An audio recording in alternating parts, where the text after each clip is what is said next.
What's up, folks? Welcome back to BrickBucks, where we talk about Lego investing, buying Lego sets and holding them while the value increases. And today I'm in Washington, D.C. visiting family actually, and for the weekend here. But of course, it is the VIP weekend right now for Lego, where you can get incredible deals on Lego.com and in Lego stores, where you can get double VIP points, gifts with purchases that are really cool. So of course, I'm not going to be able to take a weekend off when it is the VIP weekend. I'm obviously going to go check out some Lego, so that's exactly what we're going to do here in this video. I'm going to hit up the Lego store here near me in Washington, D.C. It's actually right across the river, and this is going to be the first time I've seen this Lego store, so I'm excited to see what it's like. I'm excited to see what kind of stuff they have on the shelves.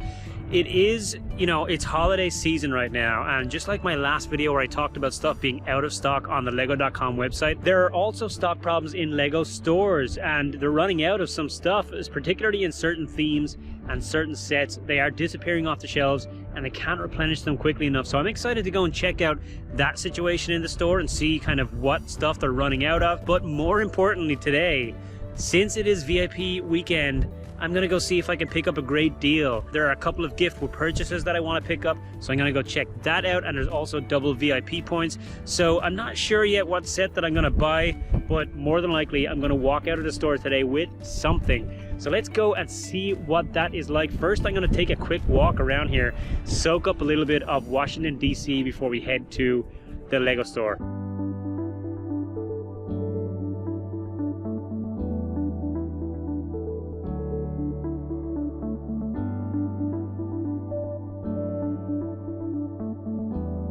Now, I did a video recently where I looked at gifts with purchases and how they perform over time. And I was really trying to analyze, should you hold a gift with purchase after you get it, and then will the value grow over time? Like a regular set that you would invest in, should you wait and sell it later? Or should you just sell your gift with purchase right away in order to get back some of the money that you spent that day in the Lego store? Now go check out that video if you really want to understand those findings in detail. But one of the findings in that video was that holiday gift with purchases typically perform pretty good. So the Christmas tree, for example, from a couple of years ago, and the mini gingerbread house are both performing really well over time. So right now we have the Santa's front yard gift with purchase available here on Lego VIP weekend. So I do recommend people going out and picking that up if you can, because from what we've seen in the past, that one could perform pretty well.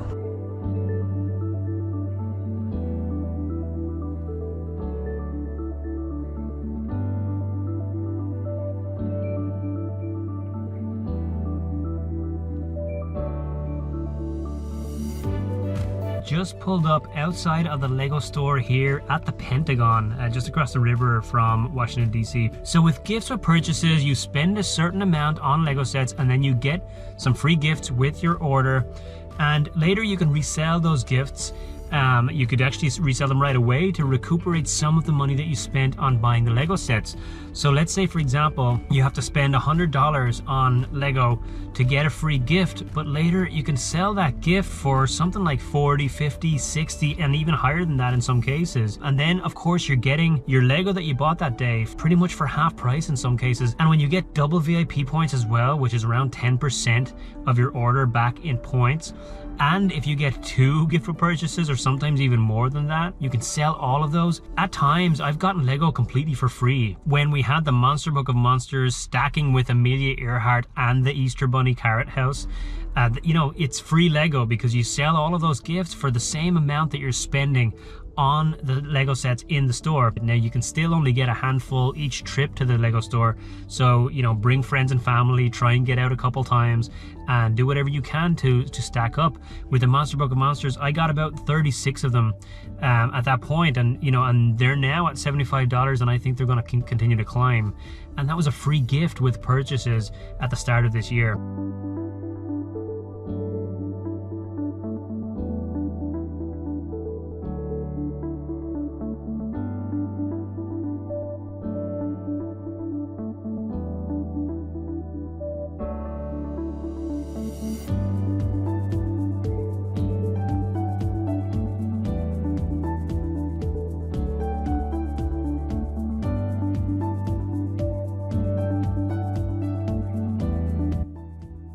Let's look at these shelves now. We've got the Roller Coaster, Grand Piano, Pirates of Barracuda Bay, Stranger Things, all of these high price sets. We do have a last chance to buy tag on the Stranger Things set, the Harley Davidson right here, the Roller Coaster, and the Ford Mustang, all labeled last chance to buy.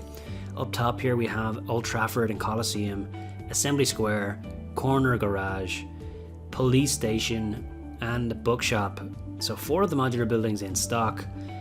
We have the medieval blacksmith there and the Disney Castle, majestic looking set right there. We have the Statue of Liberty, Empire State Building, Taj Mahal, Tokyo and London for architecture. We are missing San Francisco and Dubai, both of which are retiring this year.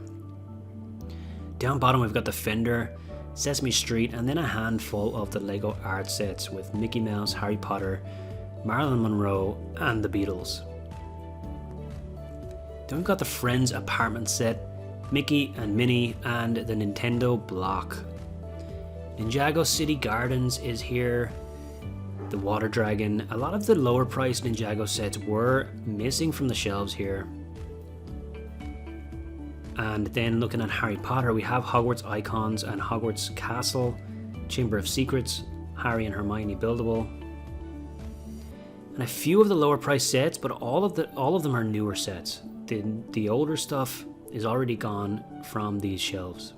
In Batman, we've got the Batwing and the Tumbler both in stock, as well as some of the smaller sets, the smaller Tumbler, the Batman Cowl, and a handful of the small sets right there next to it. And then the Marvel section was pretty well stocked. A handful of the Infinity stuff there. We've got the Carnage, Venom, and Infinity Gauntlets right there. Daily Bugle is in stock. And then we're moving into Star Wars with the Razor Crest Imperial Light Cruiser, the A-Wing, which is labeled as last chance to buy. Some of the lower price sets here in stock, but none of the older stuff that is retiring. Boba Fett's Starship is there. Some of the helmets here, Darth Vader, Imperial Probe Droid, and Scout Trooper, notably of course missing the older stuff that is retiring. UCS Imperial Star Destroyer is here. And then Minecraft was super empty right here. We've got a big gap on the shelf where the modern treehouse should be, and none of the retiring Minecraft sets were in stock. Very, very empty. Public Gunship and the Mos Eisley Cantina are both here for Star Wars. And then we're moving into Technic with the Land Rover Defender. A handful of the really large Technic sets were here, including the Bugatti and the Lamborghini. Last chance to buy tag on the Bugatti, of course.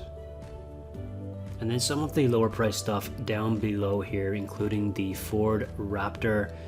The Ferrari is down at the bottom here. Speed Champions was well stocked, but only for the new stuff. The older lines were gone from the store here. Jurassic World was pretty empty, not a whole lot of SKUs here on the shelves. None of the old retiring sets that I'm interested in are here.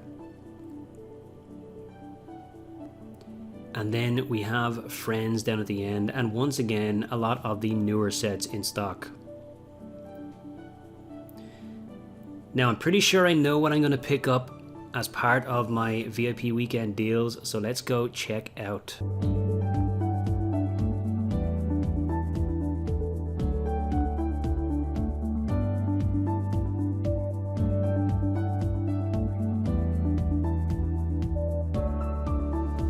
So I'm back home now after a long 4.5-hour drive with a 1-year-old puppy and some Lego in the back of the car. And I gotta say, I really enjoyed that trip to the Lego store in Virginia. It's actually, so I was in Washington DC and then across the river in Arlington, Virginia, which is where the Lego store was. I love checking out new Lego stores in different cities, learning about what's on the shelves, particularly during the holiday period when things are selling out fast, what themes are selling out, which ones still have tons of stock, which retiring soon sets have disappeared already in this store and should I be on the lookout for them in other stores.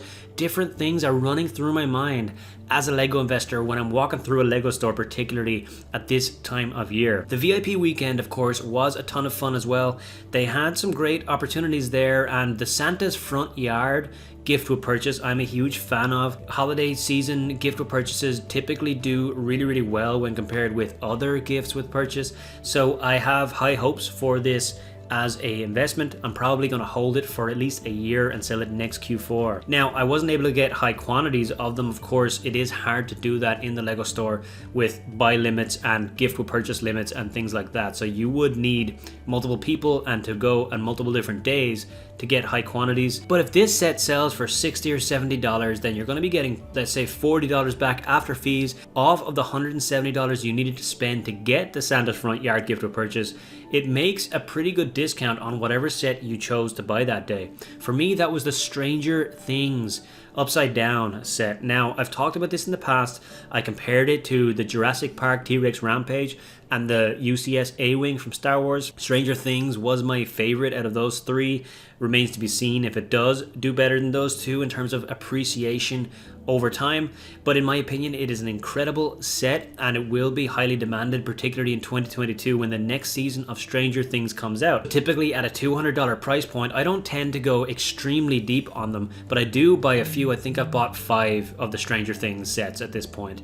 So on that day at the VIP weekend, I actually bought 3 of them. I went to 2 different Lego stores. I bought 3 of the Stranger Things set, got the Santa's front yard with each of them. Now, I also added a TIE Fighter helmet to get this VIP sign that they were giving away for a spend of $250. Now, in my opinion, this was not the best gift of purchase. It is selling for $25 on eBay right now, and at a minimum spend of $250, it's not great. The only reason I even did it is because I wanted the TIE Fighter helmet anyway. It is a set that is not discounted frequently, so the small discount that I can get by selling this sign for $25 is a good deal on a TIE Fighter helmet, because of course that set is hard to find at discount, and pretty soon it's going to be hard to find in general. So getting a TIE Fighter helmet to get this, I think, was a pretty good deal. But the Santa's front yard, I think, was the real winner of the VIP weekend. And buying a Stranger Things set that is very infrequently discounted and about to retire, and then being able to sell the Santa's front yard to recuperate some of that money and get a discount on that Stranger Things set, in my opinion, is a pretty good way to go. And obviously we had 10% back as well with double VIP points over the weekend. So overall, I was very happy. I enjoyed my time there at the Lego store and I got some good deals. So I spent something like $750. I would have, of course, liked to go a little bit deeper on that, particularly when you are getting such a good deal on the Stranger Things set. But there will be some more opportunities coming up with Black Friday and the Santa's front yard set. They are giving that away again, so I hope some of you out there go out and get that. Now, if you want to see more of my thoughts on gift with purchase, check out this video right here, because I go into a lot of detail there on my strategy when it comes to gift with purchase and stacking them to get great deals. And if you enjoyed this video, please do hit that like button, because it really does help out the channel. Once again, I'm Shane with brickbucks.net, and I will see you in the next one.